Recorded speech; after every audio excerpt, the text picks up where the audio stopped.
OK，大家好，我是 Dustin。好，那今天呢，Dustin 想要跟各位来闲聊一下，好，来闲聊一下当初呢，就是在2012年的时候，Dustin 在一战制自修考到760分的成绩。好，那很多同学会觉得，好，Dustin 你一定是个强者，就是说你这760应该是轻松得来的。好，但是 Dustin 想要真的很认真的跟各位讲一件事，就是其实这一个路程一点也不轻松。好。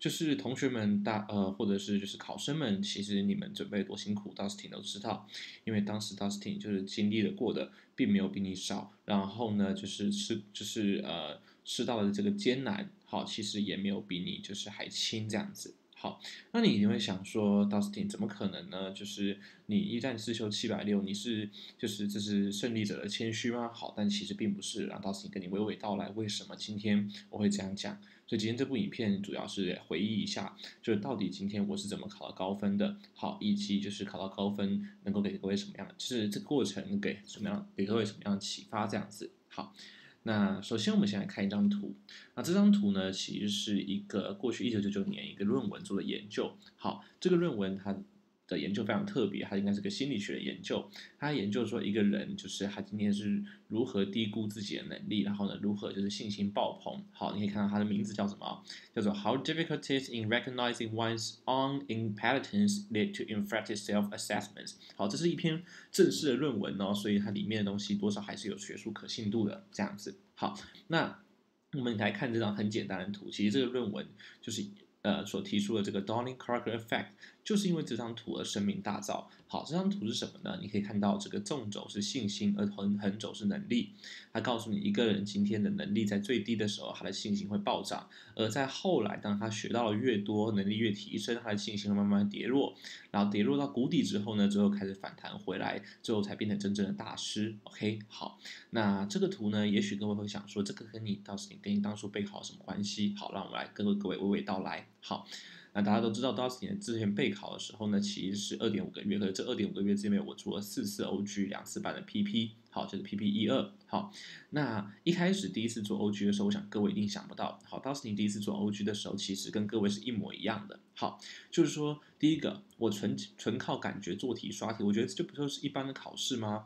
不就是多写一点题目，然后呢，就是好用你自己的方法选就可以了。好，那也不需要什么技巧，也不需要什么就是额外学习什么东西这样子。好，所以我今天去做题刷题，我第一次是全部靠感觉。好，就2个礼拜之内写完一本 OG 这样子。然后呢，我也没有总结，我只是对个错题这样子。好，就是去对错题里面我不懂的选项，或者是我选错了选项，我上网找答案做检讨而已。我就是看一看就结束，我连笔记都没有做。好，然后我一开始写觉得还蛮轻松的，就是 OG 前30-40题写的时候，觉得这不错啊，这个还 OK 啊，就是写一写觉得说还 OK 还 OK，就是还可以过得去。好，所以我就是信心就迅速增加，好，增加到爆表。我那时候认为这个考试没什么，就是去赶快考一下，然后呢考到高分就可以了。好，但是没想到我在写到 OG 后面的时候，好，各位有写过 OG 一定知道，OG 的历年来各个版本它的特色都是它是越写越难，对不对？好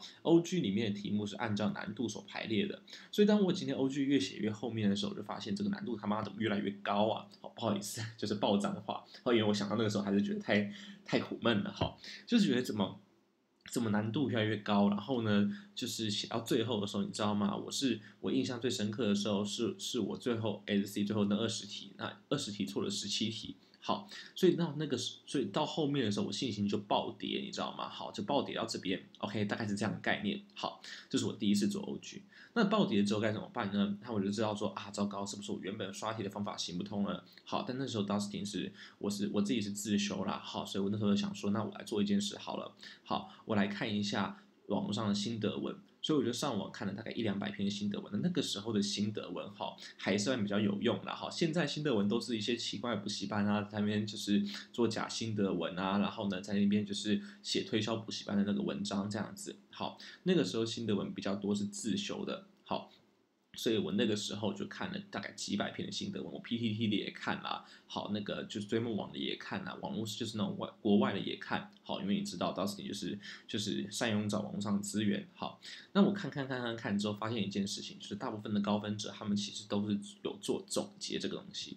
那我那时候就觉得总结是什么东西，我就看，然后就觉得说，哎，好像很多高分子都把总结这件事情就讲的云淡风轻，就说好，就是一句话，就是你要去自己去分析归纳全部题目的出题模式，不管是对题或错题，不管是哪一个科目，你都要去归纳出题模式。诶，这个地方这句话讲的好像简单，你看这句话只有几个字，好，只有13个字，分析归纳全部题目出题模式，讲起来好像很就是 wise 的，很聪明的一句话。好，然后我就觉得那好吧，我开始做吧。所以我第二次写 OG 的时候，我就开始去尝试做总结。可是没有想到，尝试做总结的时候呢，我的信心就越低越低。为什么呢？因为当我真的开始做总结了，发现两件事情。第一个，你们说要全部分析题目，可是我根本不知道用什么 framework 分析题目。好像 SC 我也不知道 SC 在考的什么，有什么考点，我只知道文法错，其他什么语义啊、什么修饰语啊、什么什么鬼，我都不知道。好。然后再来就是像比如说现在大家的 CR 可能有横向总结、纵向总结啊，对不对？好，或者是结论的类型是因果还是推论？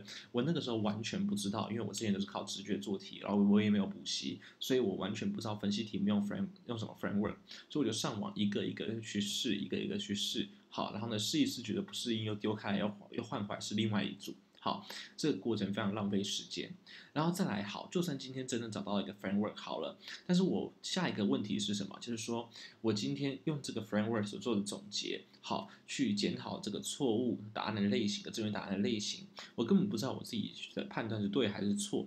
那我只好上网找答案，结果发现网络上是各执一说。好，比如说我印象最深刻的是，我那个时候做 CR 最痛苦，为什么呢？因为 CR 基本上10个人就有11种解释。好，然后呢，做 SC 也是一样痛苦。为什么？因为今天 SC 就是网络上每个人都就是有些人是打马后炮的，他就是给你按答案解释回来，所以你就发现，哎，怎么前面还跟你讲说这个 because of 不能用，结果到后面真的 because 当正确答案的时候呢，这个人就不见了，就不讲话了。OK，好，就是很乡民啦这样子。那 RC 更痛苦，为什么 RC 大家就在硬考故事，就觉得好像把故事看懂就可以了。好，所以那个时候我真的是就是非常非常就是在做总结的时候，一直在网上绕圈圈，因为网络上的乡民你一句我一句，像拼装车一样，它没有一个系统这样子。好，那有些时候前面他讲的东西，我可能好信以为真，然后把这个观念就是放在心里面，就到最后后面的题目才发现靠腰，你前面那个人根本是打马后炮骗我，所以我那个时候做总结做的非常的就是没有效率。好。做的非常的慢，我常常一题会做20-30分钟以上。OK，好，然后呢，我的信心就越来越降低。我一直在想说，我自己这样做是真的有价值吗？好，我一直想放弃，我那时候真的很想放弃考试。好，我做总结的时候真的觉得好累，好累，好累。然后我又想说，那些高分的心得文都说什么？哦，今天那些强者都说一天做题量要大概什么？好，就是 SC 40到60题以上啊，然后 CR 的30到40题以上，RC 一天6到8篇。我想说，听你在吃屎啊！好，我现在这样做怎么可能到达这个分量？我一天又没有26个小时这样子。好，所以那个时候我真的是不知道怎么办。好，我就是总结做的非常辛苦，然后呢，framework 就是也是自己摸索，然后呢，网络上的这个网络上讲的东西又不一定对，我还要去做验证这样子。好，然后呢，就是发现不对，然后再改回来。好，所以这个过程我真的超级想要放弃，但是我必须跟各位讲，好，后来还好，我当时没有放弃做总结，还好我在这个节骨眼，在这个谷底我没有放弃。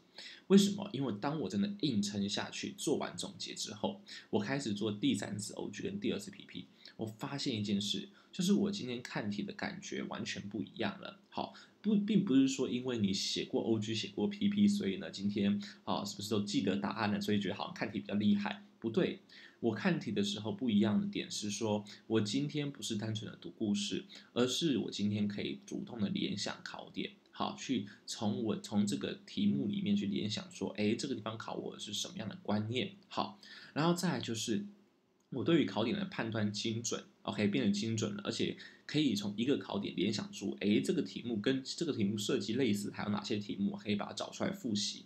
所以这个时候我就不需要常常去网络上找答案或看详解，我自己就有一套完整的这个解题模式跟观念了。好，那这种结合刚刚讲的一跟第二点。好，这种时候我就发现我正确率变高，所以检讨时间就变短了，所以这个时候我就可以开始顺势的慢慢增加做题量。那增加做题量的同时呢，其实我就会开始好，借由就是接纳做题量的这个过程来限制自己，让自己的做题时间慢慢的缩短。而今天训练量变重的时候，我也可以开始固定我的解题流程，一步一步来。所以这个过程呢，怎么样呢？我的信心是慢慢的上升的。好，因为正确率变高，然后因为我今天看考点可以主动联想考点，所以我检讨不需要花那么多的时间。好，所以这个时候呢，我就可以把时间挤出来做更多的题目。那做了更多的题目之后，就可以开始限制时间跟就是固定解题流程。OK，好，这是第3次 OG 跟第2次 PP 我所得到的感觉，我感觉好像我走出了谷底，进入了一个正循环。OK，好，那最后第4次 OG 以及刷了半次 PP，这一次是什么？这次是考前 ，OK， 考前再继续就是做最后一次的这个抓粗心的点啊，完善解题流程啊，好，还有就是去把一些自己可能还会忘记或者是判断上还不够精准的这个考点观念的去补强。好，然后呢，这个补强之后呢，我其实也不知道自己会考多少分。好，我那个时候信心就是处在一个就是正常的水平，然后去考就发现啊，靠腰怎么一站760这样子。OK，好，这句话本身听起来就蛮靠腰，对吧？好，来，这个以上就是我考试的历程。OK，好，所以各位好，就是你可以发现一件事情，如果要我回忆的话，我会宁愿把这个过程回忆成2个循环，一个是负循环，一个是正循环。OK，好，那负循环的这个过程是什么？是我一开始观念还没有建立起来的时候，我错的题数很多，所以我每一题检讨时间就要很久，我要打底。然后呢，因为检讨时间久，我就没有时间做更多，然后我会开始怀疑我现在自己做的是不是对的，总结这个方法是不是有问题的？OK，好，那这个时候信心就大量的下滑，所以呢，滑到最后会很想放弃。好，而今天正循到你要撑过这个点，好，撑过这个谷底，好，把总结认认真真的、扎扎实实的做完。好，那在撑过这个点之后呢，就进入了正循环。所谓正循环就是什么？就是说今天前面的总结已经让你的打底扎实了，所以这个时候你可以主动联想考点。这个时候你看题目的时候，就是已经有一个明确的观念，所以检讨时间就可以变短。变短之后就可以有时间慢慢增加训练量，训练量最后推到跟强者一样。OK，好，就是刚刚所讲的，就是一天60题、80题这样子。好，然后呢，这个过程中，你的能力跟信心跟你的判断都会随之增长，这样子。好，那各位可能会想说，今天到此点我真的好痛苦，你能不能给我一点建议？可不好意思，到此点还是要这边很不要脸的跟大家讲，就是说，其实你再痛苦，也没有我当时痛苦。为什么呢？好，来，各位知道吗？就是说，你今天呢，就是像刚刚这个地方，对不对？好，你知道我最痛苦的是不是这一段，对吧？好，最痛苦的是这一段，这段我为什么痛苦？为什么我做的没有效率？是因为我不知道分析题目要用什么 framework。好，然后还有就是今天我自己做总结，我不知道对错。但各位有没有发现一件事？就是如果你今天有去补习班的话，好，补习班的这个讲义，OK，好，补习班这个就是像我们 A to GMAT 这边，好，我们有很完整的这个系统，OK，好，就是整套讲义的系统。有跟你讲今天分析题目要用什么 framework，像比如说我们的 CR 的横向总结、纵向总结，还有我们的这个就是SC 的这个考点的这个系统观念，OK，好，标准英文修辞的这个观念，好，以及我们 RC 这个 active reading 的这个 framework，好，其实补习班它研发的东西像。就是已经是一个完整的一个系统了，所以你并不会有所谓的没有 framework 可以拿来参照这个就是问题。好，所以你做的这边会比我快。好，然后再来就是我当时总结的时候，我上网络去看，好解答，我不知道对错，我还被网络骗到。可是你看哦，今天你如果有讲义的话，你有录音档的话，其实你就不会被这个东西所困扰。今天当你遇到题目抓完考点不知道对或错的时候，你要先做什么事情？你要先去翻回讲义，翻回讲义去看上课讲解的例题，去一题一题的对照，说讲义里面的哪一个例题跟你今天眼前看到这一题的考点是类似的。好，如果今天发现是类似的时候，就可以开始去重听。好，就像我们上课有提供录音档，去重听录音档，然后呢，搞懂上课的时候，好，这是教学者教的是什么样的观念，好，然后用这个观念去解完例题一次之后，再回来检验眼前这个题目，这样你就可以把你的能力无痛复制到总结之上。OK，好，所以当时呢，我没有 framework，现在你的讲义有 framework，你就按着讲义走就可以了。当时呢，我没有人跟我讲我抓的点是对或错，可是你的讲义有例题，你可以用例题来对照，可以用录音档来就是补充就是观念。好，去修正观念。所以今天你的总结一定会比我做得快。所以这边奉劝各位几件事，就是说，第一个，请你今天的总结。好，不要去看网络上的解释，好，不要再重蹈我那个时候莫名其妙的这个老路这样子。好，如果你今天有去补习班的话，好，基本上请你就参照补习班的这个讲义就可以了，这样子。OK，好，然后第二件事就是什么呢？就是今天在这个谷底的地方，请你千万不要放弃。OK，好，这个谷底就是就是要翻过这个谷底，才会是你后面进入正循环的这个关键。OK，好，所以最后呢，其实倒是挺想用一句话，好，我在网络上看到莫名其妙这个一句话来跟各位做总结，好，来跟各位做就是这个影片的收尾。好，这句话就是在通往卓越的路上。其实风景丑到只会让你想骂脏话。OK，好，这句话是千古不变的真理。你想要通往卓越，这个不是一个线性的过程。很多人会以为，好像今天分数越来越好，今天考到高分的人，他都是一个线性进步的过程。但不好意思，大部分人都不是。你想要通往卓越，你就要先面临着一个自我膨胀，再来是自我打击，然后呢，在最想放弃的时候，别人撑不下来，你撑下来了。这个时候你才会通往卓越。好，这段路程是会让人非常非常想骂脏话，连我刚刚都不小心骂了几个脏话。OK，好，但是我要在这边劝大家一定要撑住。好，只要你用正确的方法，不放弃，好，然后呢有我们的帮忙，其实你最后一定会拿到想要的分数。OK，好，这是今天当时的一些小小的回忆啦，这样子好跟大家就是在这边冷消为好，希望这个影片有给大家一点鼓励。好，那也欢迎各位继续关注我们的这个频道，还有 A2G 的这个频道。好，那我们之后会跟大家讲更多就是跟考试相关的观念，有学生性相关的观念。好，那我们今天先这样喽。好，那祝大家就是准备顺利，拜拜。